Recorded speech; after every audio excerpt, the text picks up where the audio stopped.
tidak semua orang memanen dengan metode yang sama. Di mazhab curi buah ini, pelepah itu haram untuk dipotong. Ya, songgo itu maksudnya di Indonesia mayoritas mengamalkan mazhab ini. Potong buah, potong pelepah. Salah satu tujuannya adalah untuk output disinyalir lebih cepat.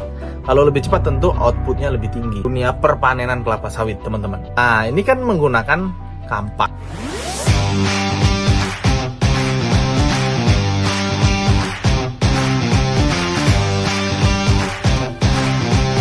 Halo sahabat Planters Indonesia, apa kabar? Baik, pada kesempatan kali ini kita akan membahas mengenai panen. Jadi di dalam perkebunan kelapa sawit itu, satu-satunya pekerjaan yang menghasilkan uang itu panen. Hanya panen. Tidak ada pekerjaan lain. Meskipun di dalam struktur perkebunan kelapa sawit, banyak aktivitas pekerjaan seperti semprot, pupuk, kastrasi, tunas, sanitasi, dan lain-lain semacamnya, itu tidak menghasilkan uang. Semuanya adalah pekerjaan perawatan yang tujuannya adalah investasi. Nah, hanya satu yang menghasilkan uang, yaitu adalah panen. Di dalam panen ini, ternyata tidak semua orang memanen dengan metode yang sama.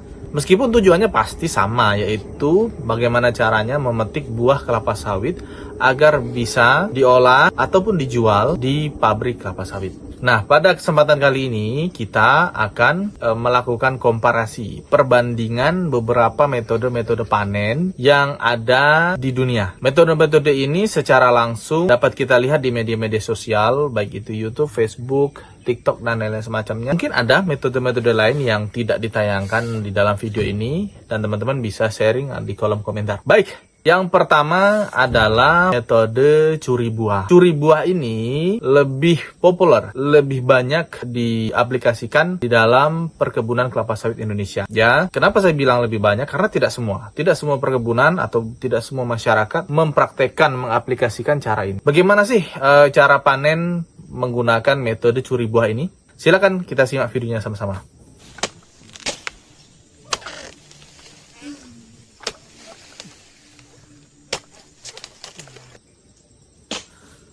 Oke, ya, jadi metode curi buah tadi kita bisa lihat sama-sama bahwa petani-petani atau bahkan pemanen yang bekerja di sebuah perusahaan kelapa sawit itu hanya mengambil buah kelapa sawitnya saja tanpa memotong pelepahnya. Nah, metode ini dilakukan tentu dengan beberapa tujuan. Dalam teknis agronomi, tinjauan biologi tanaman pada umumnya tidak hanya pada kelapa sawit, daun atau pelepah dalam konteks kelapa sawit ini memiliki fungsi untuk melakukan beberapa proses-proses kimiawi. Di antaranya adalah fotosintesis, ya, berfungsi sebagai dapur makanan, mengolah makanan. Itu diambil dari akar di bawah sana, kemudian dari proses fotosintesis sinar matahari, kemudian CO2 dan beberapa unsur-unsur lain. Itu diolahnya di pelepah, di daun, teman-teman, gitu.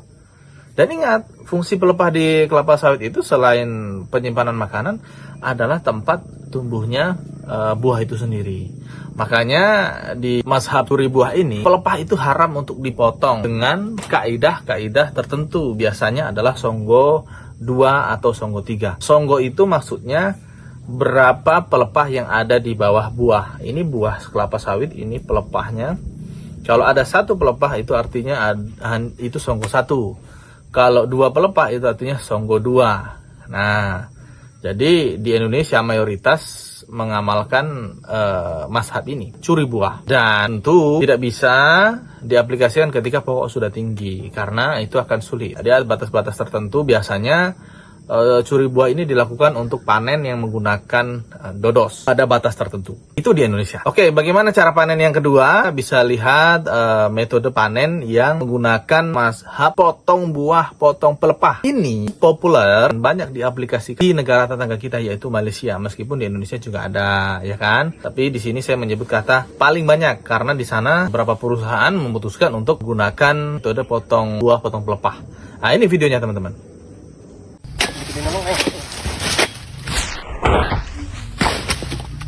Nah, kalau kita lihat dari video tadi, teman-teman bisa melihat ya, bahwa di sana memang metodenya seperti itu, ya.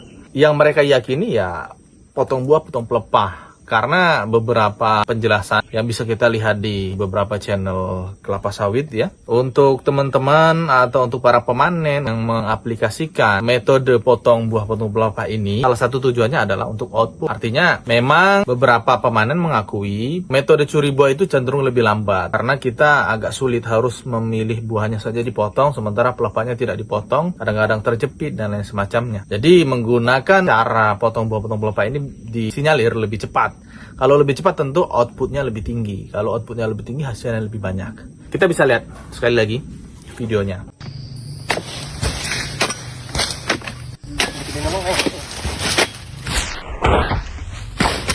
Oke, selain dua cara tersebut, ada beberapa cara unik. Yang ini kami dari tim Planters Indonesia tidak mendapatkan kajian ilmiah secara mendalam kenapa metode ini bisa dilakukan oleh petani-petani ini.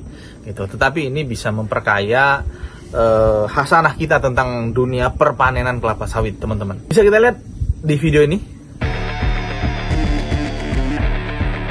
Nah, ini kan menggunakan kampak. Ya, di beberapa negara atau mungkin petani ya, ini masih menggunakan kampak untuk memanen buah kelapa sawit. Kalau kita secara awam menganalisa pemanenan menggunakan kampak ini, tentu secara efektivitas waktu dia kurang efektif. Tetapi tergantung tingkat keahlian ya. Kadang pemanen A karena dia terbiasa menggunakan kampak, dia lebih cepat menggunakan kampak. Sedangkan dia menggunakan dodos atau egreg, dia tidak cepat. Tetapi ada penilaian kedua menurut kami, yaitu secara estetika. Hasil dari pemanenan menggunakan kampak ini, pelepahnya tidak rapi teman-teman. Bisa kita lihat. Ya. Nggak rapi ya kan, nggak rapi, jadi dia cenderung lebih berantakan. Kemudian kita lihat ada yang lebih menarik lagi ya kan, kalau menggunakan kampak itu kan nggak bisa panjang ya, berbeda ketika menggunakan dodos atau egreg. Jadi beberapa petani mungkin di dalam negeri, mungkin di luar negeri itu memanjat pohon kelapa sawitnya. Nah ini videonya.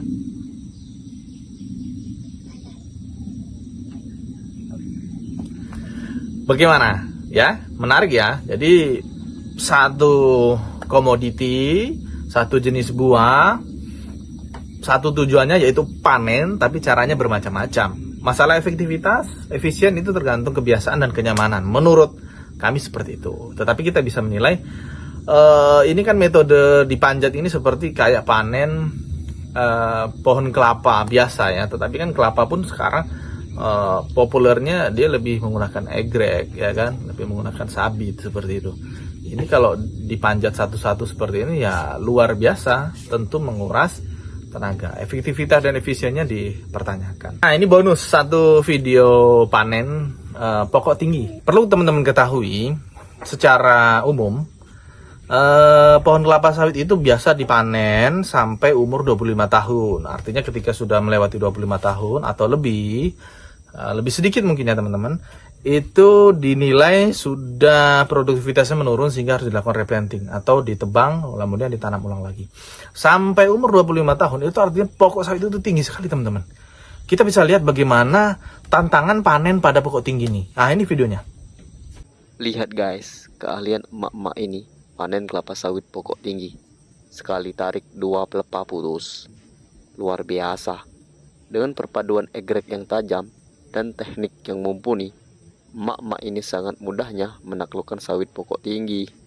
Salut sama keterampilan emak. Oke, jadi kalau panen pokok tinggi itu tentu sudah tidak bisa lagi menggunakan kampak atau dodo. Kecuali ya dia akan mau manjat sampai atas seperti yang video terakhir tadi, menggunakan kampak manjat. Tapi kalau yang populer itu adalah menggunakan egreg atau sabit dengan fiber disambung panjang sekali. Dan efeknya karena terlalu panjang 10-12 meter, ya galahnya atau fibernya itu sampai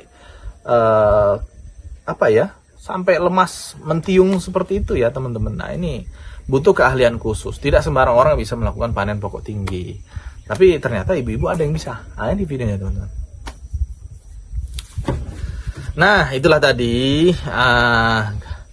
kumpulan komparasi perbandingan panen beberapa metode teman-teman ya. Ini tidak ada maksud untuk kritik, mengevaluasi atau membanding-bandingkan. Ini hanya sebagai sharing aja teman-teman. Sharing, kita mau teman-teman lihat tuh kalau panen itu kelapa sawit itu Caranya macam-macam loh, alatnya macam-macam, caranya macam-macam, metodenya macam-macam.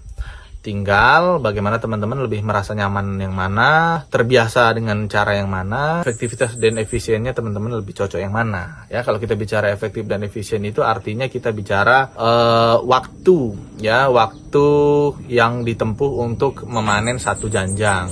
Semakin cepat itu semakin efektif dan efisien tentunya, ya. Mungkin itu teman-teman, terima kasih sudah menonton. Apalagi teman-teman yang mau di request untuk konten-konten Planters Indonesia selanjutnya, jangan lupa like, komen, dan subscribe. Semangat pagi, salam Planters Indonesia.